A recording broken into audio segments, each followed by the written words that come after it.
Здравствуйте, это программа «Спросите доктора», и мы ее ведущие Борис Зимин и нежно мною любимая Лика Кремер. Сегодня мы будем подробно говорить о вирусных заболеваниях, которые сопровождаются кашлем, насморком, где люди заражаются вирусными заболеваниями. Там, где этих людей много. В метро, в местах скопления людей, на работе, дети заболевают в детских садах и в школах. Так вот, в московском метро теперь будет установлена специальная защита от вирусных инфекций в виде фильтров, которые будут фильтровать воздух и способствовать тому, что заболеваемость в метро вирусными инфекциями снизится. То есть приходите в метро лечиться? Да. Хорошо. Чтобы поговорить про вирусные заболевания, мы пригласим в эту студию Ольгу Игоревну Симонову, заведующую отделением пульмонологии, аллергологии и научного центра здоровья детей Российской академии медицинских наук.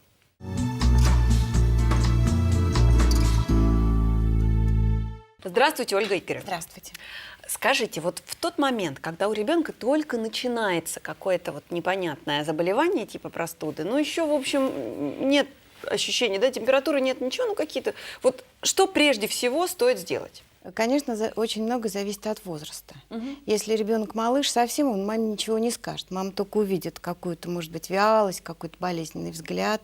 Но с малышом что-то сделать маме очень сложно. Например, прополоскать горло невозможно, опять же. Потом, если речь идет о какой-то ингаляции, я очень рада, что могу сказать, сейчас мамы злоупотребляют ингаляциями. А просто, допустим, вот как по старинке, не знаю, картошкой подышать? Категорически запрещено. Почему? Категорически. Картошка – это всегда горячо, это пар. Если вы вдыхаете горячий пар, то так называемые реснички, которые расположены в трахеобронхиальном дереве и предназначены для того, чтобы очищать все от вирусов и всякой пыли изнутри, они при паре просто перестают работать. Они вот так вот падают, и никакой защитной реакции они вам не сделают. Пар всегда выключает из работы так называемый мерцательный эпителий. Это все было очень давно, когда небулайзеров не было и когда не было науки. Хорошо. А это очень вредно. питье в большом количестве с лимоном и с малиной? Конечно, обильное питье всегда очень хорошо. Так, потому что тут у вас ничего против. Можно клюквенный морс, можно малину, можно чай с лимоном. Все, что ребенок переносит, ну не горячее, конечно, но теплое питье, это всегда чудесно. Это вот как раз рецепт наших старых бабушек, любимых. Хорошо, следующий вопрос. Молоко. Молоко. Ну, если ребенок привык к нему, он его любит. Но Почему я помню, бы не как выпить меня теплое поили. молоко? Меня поили в детстве молоком с маслом. И с маслом. содой тоже. А еще туда капли йода вам не капали? Это уже какое-то совсем извращение. Это было тоже такое. Ну, на самом деле, всегда разумная должна быть какая-то середина и разумное зерно. Если давайте этот напиток разберем по частям. Молоко хорошо. Конечно. Мед, если нет аллергии, прекрасно. Пожалуйста, почему нет? Солнечное масло так прекрасно гармонизирующее вкус этого напитка. Сливочное. Мне клали Сливочное? Да. Ну, был такое на заре, может быть, нашего детства, конечно, в молоко обязательно клали кусочек горячего масла, чтобы там все это растворилось. Но считалось, что, с одной стороны, вы должны смазать горлышко, увлажнить слизистую, чтобы не было вот этой болезненности, потому что в момент начала вирусной инфекции происходит очень резкое обезвоживание, и слизистая высыхает. И действительно, любое движение воздуха или что-то, это как вот першение происходит, как по-сухому, вот такое трение, мерцательный эпителий не работает. И вот такое ощущение у человека, и у взрослого, и у ребенка, они одинаковые, в общем-то. Поэтому желание какое? Выпить глоточек теплой воды, чтобы полезно. Молоко, например, проглотить. Хорошо промыть нос обязательно. В какой в этом смысл? Чтобы быстрее первые минуты вымыть вирус со слизистой оболочки. Чтобы он не успел, у него не было времени, чтобы он туда внедрил. Конечно. Ребенок приходит из школы, например, или из детского сада, в период особенного распространения ОРВИ, промывать ему нос. Не обязательно делать этими спреями или под давлением, это, кстати, тоже можно навредить. А просто по пипеточке промыть нос, Вы знаете, я очень люблю эту процедуру. Я, например, за закаливание. Вот если, например, где-то, ну, может быть, на улицах Парижа, когда холодно и сильный ветер, осень, и действительно мы идем в шапках и в перчатках, то дети бегают, если вы обратили внимание, в футболке, без шапки, в легкой куртке они носятся, учатся в школе. И обувь То есть, на голую ногу. конечно. В чем идея? Опять же, это закаливание. Потому что если ребенка не приучать к этим экстремальным ситуациям, то организм и не будет к нему приучаться. И малейшая какая-то провокация, у него не будет сил, он не знает, как ответить. Прекрасно, просто Поэтому прекрасно, я что... за закаливание. Я тоже, и я думаю, что Лика тоже к нам присоединится. Прекрасно, что вы заговорили о таком методе профилактики, как закаливание. Далее у нас сюжет о том, как одна правильная семья, продвинутая семья закаливает своих детей.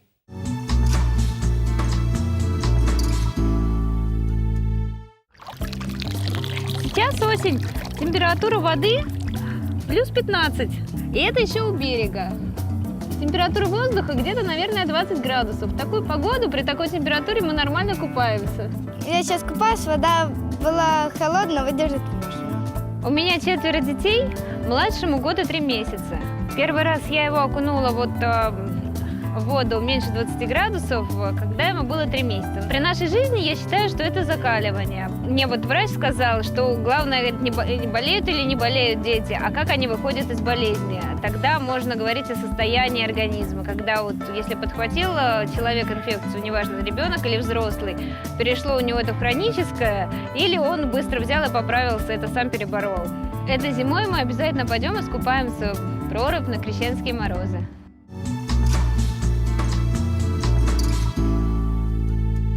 И чтобы продолжить разговор о простудных заболеваниях, мы пригласили к нам в студию маму Елену и сына Глеба.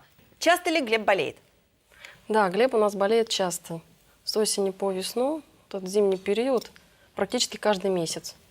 Каждый месяц? Ну, практически да. А летом не болеет? А летом не болеет. Мы ходили летом к лору. Вот, и нам сказали, что у нас увеличены миндалины. Вот как с этим бороться, я не знаю. А лор вам ничего не сказал? Нам назначили какие-то препараты, но все равно они никак не уменьшаются. Ну, это вот достаточно серьезная ситуация, это уже не просто. Во-первых, подозрительно, что мама говорит каждый месяц. Мы же с вами понимаем, что теоретически невозможно каждый месяц заболеть какой-то вирусной инфекцией. Это абсолютно Может быть, через тревожно месяц. и, в общем, ненормально. Значит, есть какая-то причина. Как правило, это какие-то хронические синуситы, аденоидиты, это танзелит, который, естественно, провоцирует каждый раз, может быть, даже не новое, картину заболевания, а вот такое постоянно вялотекущее, со вспышками, с каким-то затиханием. То вот есть эти это вот одно и то же процессы. заболевание, которое длится? Да, какое-то просветление, немножечко подлечились, потом вышел на улицу, пошел в садик, и эта ситуация возвращается к началу. Поэтому, конечно, первая идея, которую надо до конца довести, это проверить патологию лор-органов. Давайте посмотрим, каково состояние нашего маленького пациента на данном этапе. Глебушка, покажешь мне горлышко сам, хорошо? Вот так, чтобы свет туда падал. Открой, пожалуйста, ротик, хорошо. Язычок опусти вниз. Скажи мне буковку вот так вот пропой. Побольше. Хорошо, закрывай ротик. Я носик посмотрю, как у тебя работает. Этим носиком подыши правым. Вот так. А теперь другим носиком. Ну, молодец. Как он спит? Спокойно, тихо? Спокойно, тихо. Храпа, что-то такое во сне не бывает у него? Нет. Ну вот я посмотрела, насколько мне удалось сейчас увидеть. Миндалины, конечно, большие. Они практически смыкаются, дужки. Достаточно большой размер. Это говорит о том, что действительно, вероятно, имеет место хронический танзелит. Глебушка, я тебя послушаю трубочкой, хорошо? Подыши, пожалуйста, открой ротик. Открой. И вот так вот. Подыши, пожалуйста, мне. Подыши вместе. Помоги мне. Хорошо. Еще. Молодец. И здесь давай послушай. Дыши. Молодец. Сюда. Дыши. Глебушка, давай спиночкой повернись ко мне, я тебе спиночку послушаю. Вот так.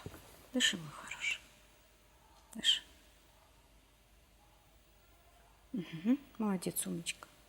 Ну, прекрасно, совершенно это. Я вижу, что в данный момент вот ребенка ничего с этой стороны как бы не беспокоит.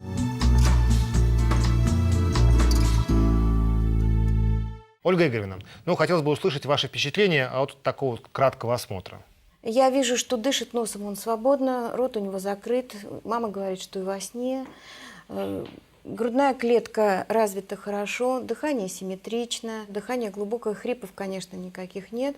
Поэтому в данный момент я могу сказать, что со стороны респираторного тракта, нижних дыхательных путей у Глеба сейчас ничего страшного нет. А вот верхние дыхательные пути меня немножко беспокоит. Прежде всего нужно определиться с лор-патологией, вот с его миндалями. И то есть Это сначала все взаимосвязано. То есть вы отправляете Глеба вместе с Леной сначала к иммунологу, потом Это к можно лору. параллельно. Параллельно. К лору и к Да, иммунологу. Да, это было бы очень ему Спасибо. полезно. Спасибо большое. Мы желаем вам и Глебу здоровья. Спасибо вам за консультацию. Всего доброго. Спасибо вам большое. До свидания. Удачи, все будет хорошо. Во второй части нашей программы мы поговорим о роли растительной терапии, профилактики и лечении простуды.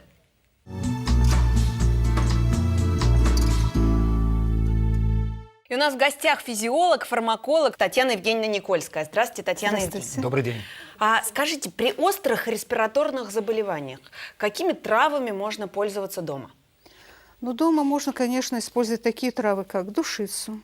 Она растет, и ее можно купить и в аптеке. Какой у нее эффект? Значит, она обладает противовоспалительным действием, болеутоляющим, отхаркивающим, содержит витамин С, то есть иммуностимулирующим, и противопростудным. То есть вот детям очень хорошо, скажем, заваривать душицу просто даже как чай. Ну, из расчета можно чайную ложку на стакан кипятка и просто давать пить как чай. Она очень приятна на вкус, и, в общем-то, успешно можно ее применять. Кроме Так, того, еще что? Еще какие травы? так, здесь, конечно, еще вот такая трава, которая наверняка многим известна. Это крапива. Это глухая крапива. Попробуйте. Ну, это крапива. Крапива, но не жжется. Я думала, просто она не жжется, потому что она цветет. Нет, А это другой вид нет, крапивы. это совсем другой вид крапивы. Это глухая крапива, яснотка. В отличие от крапивы двудомной, она совершенно вот спокойно ее можно взять, она не жжется. А чем она полезна? Как ее использовать для лечения? У нее очень много свойств, но в данном случае то, что нас интересует, это у Нас, нее да. отхаркивающие, спазмолитические, что очень важно, потому что очень часто во время кашля у ребенка может наступить спазм дыхательной мускулатуры. А еще что, вот это лопух, что ли, у вас Нет, тут? это не лопух, это просто очень большие листья, но это мать и мачеха. Ее легко узнать. Она вот с этой стороны имеет такую поверхность матовую, такую пушистую, это мать. И гладкая такая вот зеленая – это мачеха. Лист мать и мачехи, его можно засушивать, класть надо в один слой, сушить в темное место. А обязательно сушить самостоятельно? Можно же купить сборы всякие, они продаются в аптеках, можно. да? Эти все растения продаются, это можно купить, тем более там все приготовлено уже по стандартам, с учетом всех требований. А Если скажите, вот устраняет. когда завариваешь все эти сборы, чаи, да, есть ли какие-то особенности? Нужно ли сливать какую-то воду? Нужно ли обдавать их кипятком? Или что? Как правильно заваривать Как травы? правильно заваривать? Ну, если берется сухое измельченное сырье, это я просто показываю растения, как выглядят, но это все доступно. Ну так? вот у вас здесь Да. сухое измельченное. Сухое Это измельченное покупное сырье. или это вы делали? Нет, это сухое измельченное, уже приготовленное. Так? Значит, берется, если ребенку меньше 5 лет, берется чайная ложечка, так? В какую-нибудь эмалированную чашку, эмалированную посуду, стакан крутого кипятка, чтобы хорошо-хорошо кипел, так? Заливаем. Укрываем, для этого можно взять просто полотенце, сложить несколько слоев и оставляем настаиваться где-то в пределах 1,5 часов. После этого процеживаем, и вот этот готовый уже отвар можно давать, его можно тоже немножечко разбавлять, чтобы он был потеплей. Скажем, будет, допустим, стакан отвара. Так? Значит, можно как делать? Треть стакана отвара, добавить дальше кипяточек, добавить мед. Можно очень хорошо смородиновое варенье или джем. И все это давать просто как питье. Тоже как питье. А какими травами хорошо делать ингаляции? Потому что бывает вот как раз такие прям сборы, они называются легкое дыхание или что-нибудь такое. Да, вот что входит в их состав? Ну, прежде всего, травы, содержащие эфирные масла. Чабрец можно в ингаляции, душицу. Можно лист эвкалипта. Это такое общепризнанное такое растение, которое хорошо помогает при заболеваниях горла, при кашле, то есть при простуде. Вот интересно ваше мнение. Как вы считаете, траволечение, например, при ОРВИ, при гриппе, с какого возраста можно назначать детям? Ну, назначать, если, скажем, детям раннего возраста, можно не все травы, а, скажем, травы, больше содержащие витамины, скажем, допустим, витаминосодержащие. Ну, скажем, вот душица, чабрец – это абсолютно безвредные травы. Можно сюда добавить плоды шиповника, очень хорошо. Вот. То есть, и, конечно, здесь соблюдать дозировку.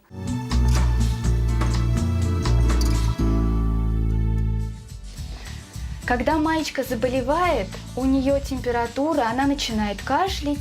Вот посмотрите, здесь у меня кладовая здоровья. Малина, солодка, ромашка – мои первые помощники при простуде и кашле. Смешивая травки, можно приготовить и отвар, и сироп, и настой, или просто вкусным чаем побаловать всю семью.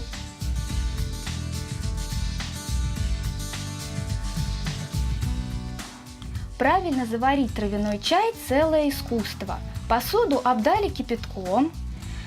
Теперь укутаем заварник полотенцем. Вот так. Теперь травкам надо настояться, и можно домашних к столу звать. Душистые ароматы всех на кухне собирают. Вот это любимая чашечка Майи.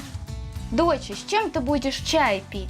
Есть малиновое варенье, есть мед из разнотравья. С вареньем.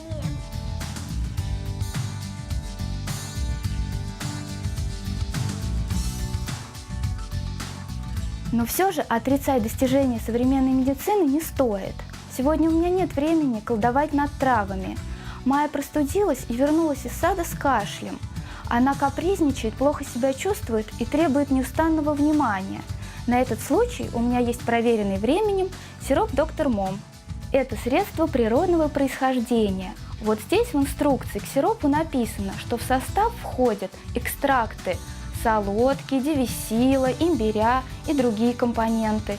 Я, как травница со стажем, знаю эти травы. И стаканчик мерный прилагается. Очень удобно. Вкусно!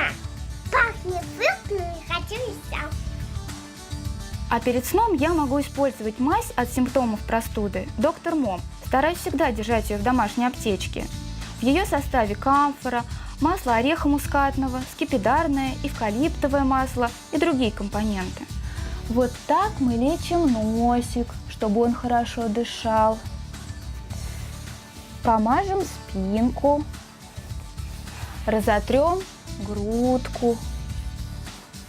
Нашей Маечке нельзя болеть. Она быстро уснет и проснется с облегчением. В такой боевой, хоть и невидимой раскраске нам простуда не страшна. С препаратами «Доктор Мом» мы простуду и кашель победим. Да? Да.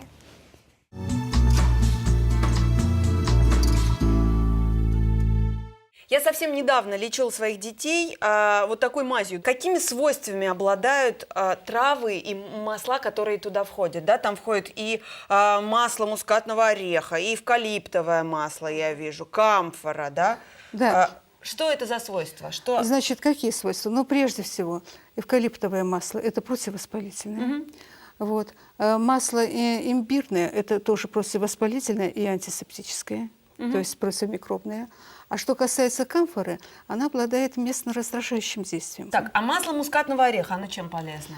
Оно противовоспалительное и антисептическое. А вообще мускатный орех, он сам по себе обладает еще иммуностимулирующими свойствами. Это мускатный орех, потому что он содержит достаточное количество витамина С, которые необходимо вот применять при простудных заболеваниях, для повышения иммунитета. Так, а для повышения иммунитета, а вот сироп от кашля, например, он тоже содержит солодку, например. Так, солодка. Ну, солодка – это прежде всего ее свойство отхаркивающее, то есть помогает отходить мокроте, то есть облегчает отход мокроты, это раз.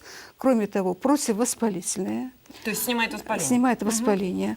Расслабляющее, ну, так скажем, спазмолитическое, то есть расслабляет гладкую мускулатуру бронхов, тоже это все облегчает состояние. Помогает отходить мокроте. Да, это отхаркивающее. Кроме того, обволакивающее, то есть смягчает как бы вот слизистую горло, потому что ведь при болезнях горла такое ощущение, как будто дерет что-то в горле, так? Вот.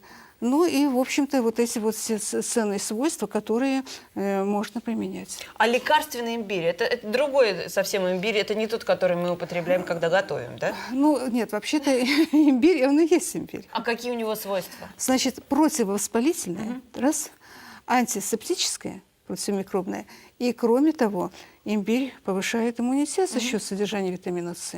То есть у него очень хороший набор свойств получается. Это все вместе, вот усиление иммунитета, противовоспалительное действие, отхаркивающее, все это вот в комплексе и дает тот самый результат, который должен быть. Кроме того, туда еще входит девисил, также облегчает отхождение мокроты, обладает отхаркивающим действием, противомикробное, антисептическое, противовоспалительное, но кроме того, девисил еще обладает тонизирующим действием. То есть бодрит. Бодрит, то есть укрепляющим. И вот как раз при заболеваниях, когда общая слабость, такое состояние вялое, девисил очень помогает. То есть это, опять же, в комплексе вот это все дает нужный результат. Понятно. Ну, смотрите, когда готовят лекарства, эти же все травы их перерабатывают каким-то образом. Они не теряют свои лечебные качества, свойства? Нет, они не теряют. Потому что методика переработки, она все это предусматривает. Это все, так сказать, проходит дальше уже фармакологический, химический анализ, экспертиза. То есть насчет этого не надо беспокоиться, что вот готовый препарат не будет обладать этими свойствами. В какой момент болезни маме следует применять сироп от кашля? Ну, как только появляются симптомы, кашель. То есть не надо ждать, пока, скажем, вот, допустим, ребенок начинает покашливать, еще такие вот, ну, кашель еще такой слабый, да? Не надо ждать, пока кашель станет затяжным, мучительным. Сразу давать. Сразу давать. Ну, просто есть момент, когда нужно отхаркивающее, а есть момент, когда нужно, наоборот, успокаивающее. Вот как это разделить? Но здесь, если кашель появляется, Да. то здесь это значит уже это симптомы заболевания. То есть здесь уже нужно и противовоспалительную терапию, и отхаркивающую, и иммуностимулирующую. То есть вот все, что в комплексе есть. То есть я правильно даю детям сироп и при сухом кашле, и при таком мокром, с трудноотделяемой мокротой? Я знаю, что именно так и назначают. Хорошо, а когда следует применять мазь? Но мазь – это уже по показаниям, это в основном при болевых синдромах. Потому что все вот эти действия, скажем, механизм действия такой вот рефлекторный, отвлекающий, это больше при болевом синдроме. То есть когда воспаление, само собой, но сопровождающее еще болевым синдромом. Значит, сироп мы пьем при первых признаках кашля, и сухого, и мокрого. Если заложен нос, то мы мазь накладываем на крылья носа. Да. Если болит голова, то мы На можем виски. растереть виски мазью же. Смотрите, мы выяснили, что мазь обладает противовоспалительным и антисептическим И действием, да? местно раздражающим еще. Местно раздражающим еще. Но также мускатное масло, оно угнетает синтез простагландинов. Что такое простагландины и как можно угнетать их синтез? Простагландины – это гормоноподобные вещества, которые синтезируются практически во всех тканях нашего организма, включая стенки кровеносных сосудов. Так, зачем их угнетать? Ну, это активные физиологические вещества, так называемые медиаторы воспаления. Их уровень в нашем организме повышается, когда происходит воспаление, организм реагирует на аллерген, либо антиген, который попал в него. И очень важно, чтобы уровень концентрации простагландинов находился на стабильном уровне, потому что если при воспалительной реакции их уровень повышается, они могут наделать очень много разных бед. Поэтому очень важно, повторюсь, поддерживать уровень простагландинов на стабильном уровне. Тогда организм меньше страдает. Спасибо, Боря. Я напомню, что мы сегодня говорили о простудных заболеваниях, о том, как их лечить, и о целебных свойствах трав.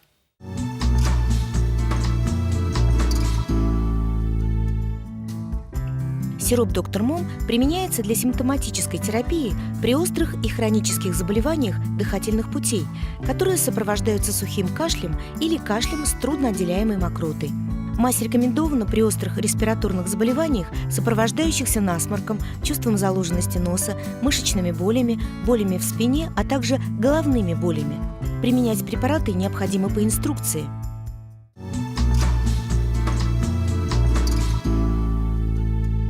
Сегодня мы поговорили о профилактике и лечении разных простудных заболеваний. Но это не первая наша программа, в которой мы уделяем пристальное внимание лечению и профилактике ОРВИ.